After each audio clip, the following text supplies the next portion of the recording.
like I know a lot of celebrities and different famous entrepreneurs have even reached out to you and come to your restaurants all the time, right? Yes. Who are some people or some notable people? I know when we flew out of the airport, I think Kobe Bryant had walked in and he said, "Hey, what's up, Javier?" Yes. Kobe Bryant comes. Who are some other people that have been guests at your restaurant before? Too many. I Really? don't remember a lot of the name. I Yeah. know more the names of the athletes, but Yeah. the people that were in the movies Yeah. or the rappers. Yeah. Oh, I really don't know the names, but LA get a lot of movie people there in the movie business. Yeah. Here, Las Vegas, we get a lot of people, boxers. Yeah. We get a lot of celebrities. Yeah. Have you ever had? I know you're telling me about Steve Wynn, right? Yes. What was that experience like? I think he had dined at your Las Vegas location, or he reached out to you, or talk to us about that. When we opened the restaurant and we were getting ready to sign all the papers and Aria, he reached to me Uh-huh. and he said he wanted to have a meeting with me. And I Steve thought, Wynn. Steve Wynn. The And I, billionaire, I wow. thought that my son was joking. He said, "Pop, Steve Wynn is looking for you. Yeah. He wants you to call him." I said, "Somebody's playing a joke on you." No, he said, "It's Steve Wynn." The billionaire, Steve Wynn. Yes. Wow. So I did call him. We had a conversation. Yeah. He invited me to go to his locations Uh-huh. to be his guest. And he said, "You don't belong at Aria. You belong at the Wynn." Yeah. But I said, "I feel honored, but I can't open a restaurant at the Wynn anymore. I have to open it in Yeah. an area." I Yeah. said, "I already talked to Bobby and Billy." I said, I remember that he said, "Don't worry about those boys. Those boys work for me." But I said, now they're the president and vice president at NGM. I said. Yeah. And another occasion after we opened LA, I got a phone call from his GM, Yeah. Maurice, Yeah. and he said, "In half an hour, Mr. Wynn's going to call you. I want to make sure that you answer him." Yeah. Wow. So I said, "Of course I'll answer him." Yeah. He did call me. He was very nice, Yeah. and I think he has a very distinguished voice, the way he Yeah. talks. Very powerful voice. Yes. Yeah. Friendly and powerful. Yeah. He said to me that he thanked me for the service and the food in Aria Yeah. and the service and the food in the store in LA, Yeah. Javier's in Los Angeles. Mm-hmm. And then he asked me if I had a few minutes for him. Yeah. And I said, "Of course I have a few minutes for you." He asked me, "Are you busy?" I said, "I'm not busy for you." Yeah. Yeah. So Wow. I have to say the thing that he said to me is probably been my highlight of my life in the business. Yeah. When I talk to business people, Yeah. he says to me, when he said, "Do you have a few minutes?" I said, "Yes." I said, I'm going to tell you something that I have never said to anybody Yeah. in this business, because this is what I do for a living. I do hotels, I do nightclubs, I've been all over the world, I have eaten every place in the world, Yeah. I have my own places.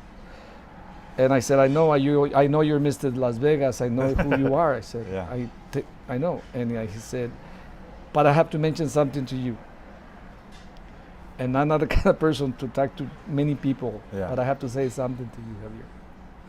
He said, "When I went to your locations, Yeah. I noticed that the people that work at your restaurants,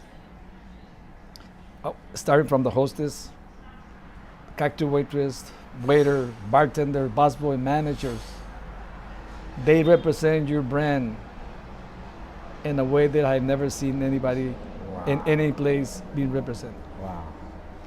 He said, and I don't tell this thing to many people, Yeah. but he said the reason why you're very successful, he said, is something that you did not went to school to learn. And I can get all my employees and send them to school, and people can go to school to try Yeah. to learn what you have done, and they're not going to learn it. Yeah. So the reason why you are so successful is because you transmit your brand to your employees, and they represent your brand better than anybody else. They feel the same way you do. And I just want to let you know that that's something that you cannot teach. Wow. Holy cow. So he had dined at the restaurant and had this amazing experience. What did that feel like for you? To think that you came from Mexico not having much, went through a journey as a dishwasher, to now having Mr. Las Vegas, the billionaire himself, call you and tell you that. What does that feel like for you? How do you think I feel? Surreal. It must Yeah. feel surreal. Yes, Yeah. yes. Wow. But you know what made me very happy too? Mhm. When my little girl, my granddaughter, Mhm. said to this lady one day, she was talking to me in my ear, said, "Papayito." I said, "No, stop, Gabriela. Don't talk to me in secret. Yeah. Tell the lady what you want to say." Yeah. So she turned around and tells this lady, "He's my papayito." That's so cute. And he's very famous. Yeah. I told him, my mom, look at her. She was about 8 years old. Yeah. He's very famous, and he invented Taco Tuesday. That was Yeah. like, oh my God, I couldn't believe what she was saying. Yeah. And I seen some movies when they mentioned Taco Tuesday, she Yeah. said. That made me like the happiest man in the world. Oh man, that's incredible. I love it. So let me ask you this before we wrap up the interview: what would the young Javier, who had a dream to make his vision a reality, he didn't exactly know how? I know you wanted to be successful. You like nice things, but you didn't know how to do it. What would the Javier today say to that young Javier who was looking for answers on how to make his dream happen and didn't know what to do? What would this Javier say to that young Javier who was looking for answers?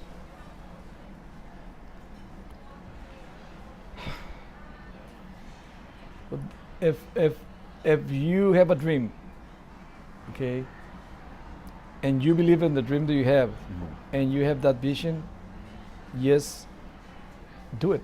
Yes, do it. I mean, don't let anything stop you. I mean, when I said don't let anything stop you, is you probably gonna have some people who gonna advise you in the different ways, and it's very difficult to get advice in a situation like this. He has to have his own feeling of what he wants to do, but again, Omar, he has to be serious, and he has to know that he has to work hard. You just can't have a dream, and because you have a dream and you say that you want to do something in life, it's going to become reality, because that's not going to happen. You have to work. That's powerful. You have to work. If you guys enjoyed that video, make sure to hit that subscribe button right now and turn on post notifications, because every week we bring you the very best in personal development content and insight to help take your life, your mindset, and your business to the next level. And also, don't forget that The Passionate Few is available on all podcast platforms worldwide. So if you want to listen on the go, you can make sure to subscribe there and tune in every week for the best interviews out. Until next time, live strong, live with passion. We'll see you guys on the next episode.